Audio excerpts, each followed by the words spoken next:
Good day, my name is Lindy and we are starting a new series that is called Building Families. If you are joining us for the first time, welcome to the family. There is a YouTube channel that you can follow which is called My Truth with Lindy Sherries, and also we have a podcast that is called It Is My Truth with Mpho and Lindy. Before I start talking about the issues that we are facing as families, I am going to ask you guys to follow my TikTok account which is called Life Unedited with Lindy Sherries, and I plan to have another YouTube channel where I am recording my personal life, things that I'm doing when it comes to the families, so that you can see a different side where I am living a godly life practically. So on day one, I want us to talk about the issues that we are facing when it comes to families. God has given us instructions on how to live as a family, but we have moved away from that, and as a result there are consequences, and we see the negative results that are coming from us not following God's pattern for family.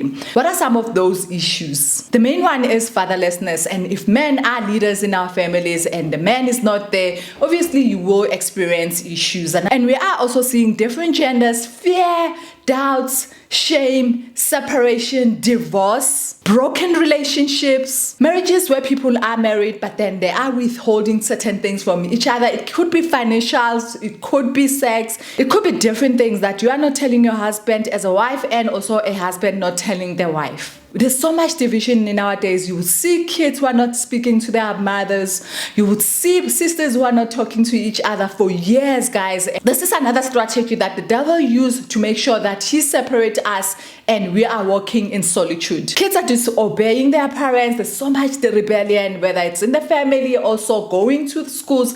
We are seeing so much that is not supposed to happen with our kids, but those things are happening to our kids. If we are going to be a family and one is focusing so much on business or maybe success when it comes to money, and even becoming materialistic to a point where they would just buy kids so many things just to avoid spending time with them, those are the things that are created by the worldly standards that we are following. This is not the pattern that God has designed, and for as long as we're moving away from the pattern, we are going to experience these issues. The word of God says in 1 Peter 5 verse 8, "Be sober-minded, be watchful. Your adversary the devil prowls around like a roaring lion, seeking someone to devour." The devil's ultimate plan is to destroy God's plan and purpose, especially when it comes to family, because it is when a family is united that those fruits will show to the community and the church and people around, and obviously people will see the gospel when we start living the life that is glorifying God. Please do comment and share some of the issues that we are facing as families.